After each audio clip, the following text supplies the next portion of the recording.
Hello everyone, I hope you guys are all healthy and safe at home. Today, me and Louis, we will be doing the first presentation about the Sierra Leone Civil War, and we will be doing an analysis of the Civil War by applying a critical collective framing approach, which we got from the tutorial reading for today.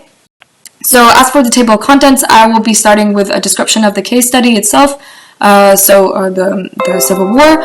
After that, Louis will talk about the theory that we will be applying onto this case study, which is the step after the theory, the analysis itself, and the presentation will then end with a discussion. So as for people who don't know what the Sierra Leone conflict or civil war is, I will be doing a short explanation of it. Now, Sierra Leone is a country that is in the west of Africa, and they experienced a civil war that lasted 11 years, so from 1991 to 2002. And it started with the uprising of this rebellious group called the Revolutionary United Front, so the RUF. And they were highly supported by this other group, the NFPL, so the National Patriotic Front of Liberia, and their main objective was to overthrow the current government, which was governed by Joseph Moma, the Sierra Leonean president, in 1991. Now, this civil war was one of the bloodiest wars in Africa, and actually ended up with killing 50,000 people, and 500,000 people were displaced, and has been known for one of the most horrific wars in the country in general. So yeah. Before I actually get into the timeline of the Civil War, it's important to note that both the RUF and the government were funded by blood diamonds. Now, blood diamonds, which are also actually called conflict diamonds, are diamonds which are mined during a war zone or a wartime in order to finance an insurgency or the insurgency group, warlords, for instance, and to make them stronger. And in this case, it's actually both the RUF and the government who were financed through this. And this actually brought the Civil War to a whole other level, as they were also fighting about these diamond territories, as this was one of their main resources to finance themselves and overthrow the other.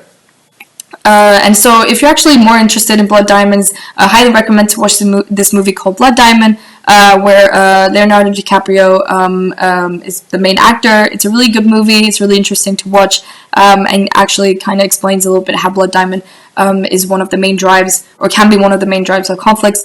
And yeah.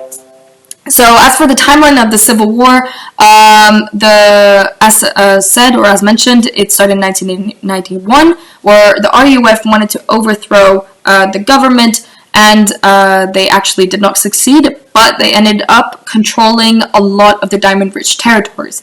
Now, this forced the economic community of Western Africa, African States Monitoring Group, so the ECOMOG, to send troops into Freetown in order to recapture these diamond districts and push the RUF out of these districts into the Sierra Leone-Liberia border.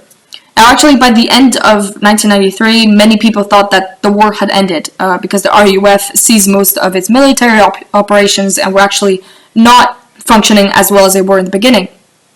Now, this was proven wrong, as the Civil War was not only now a civil war, but also had international implications, as the Sierra Leone government was supported by the ECOMOG, the UK, Guinea, and the United States, while the RUF, on the other hand, was supported by Liberia, Libya, and Burkina Faso. And this brought the Civil War to a whole other level, and actually made it, or was one of the main drives to last it as long as it did. Now, between 1993 and 1997, the RUF actually managed to come into power as a group of Sierra Leone army officers succeeded a coup and invited the RUF to join them and govern the capital, so Freetown.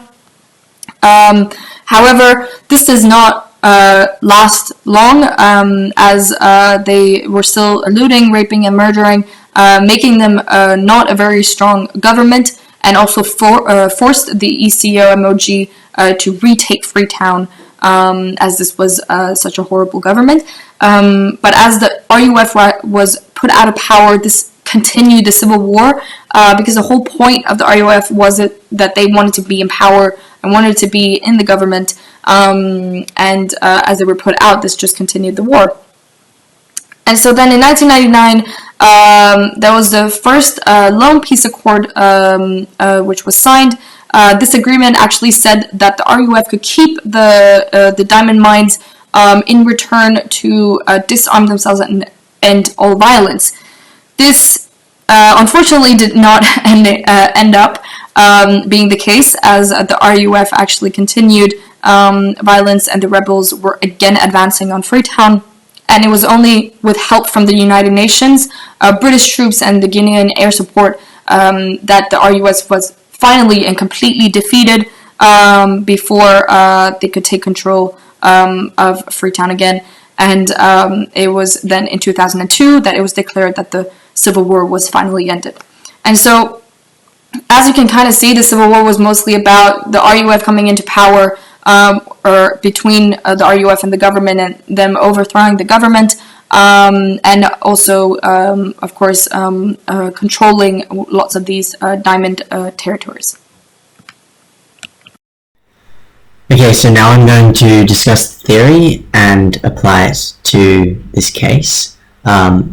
First of all, it's important to note that the critical collective framing approach is rather broad, and Hagen and Ryman and Richmond set themselves apart by first comparing their theory to the state insecurity approach, which focuses on justifiable reactions to insurgent threat, and also the long-standing exogenous hatreds examined by Kaplan.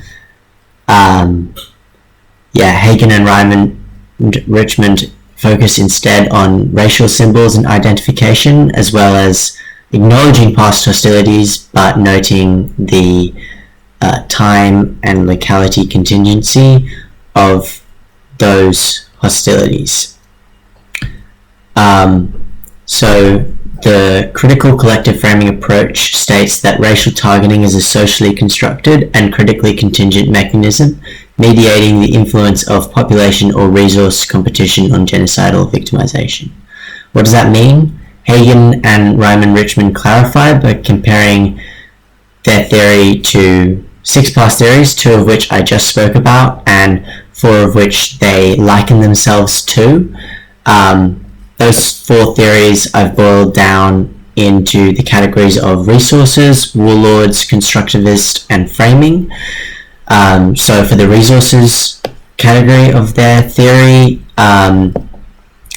they state that competition for life-sustaining resources in the population resource perspective drives conflict. So this perspective sees settlement density not simply as concentrations of people, but also as the presence of desirable property, possessions, livestock, and the settled land itself. Opportunities and incentives are greatest and resources most strained in densely settled areas.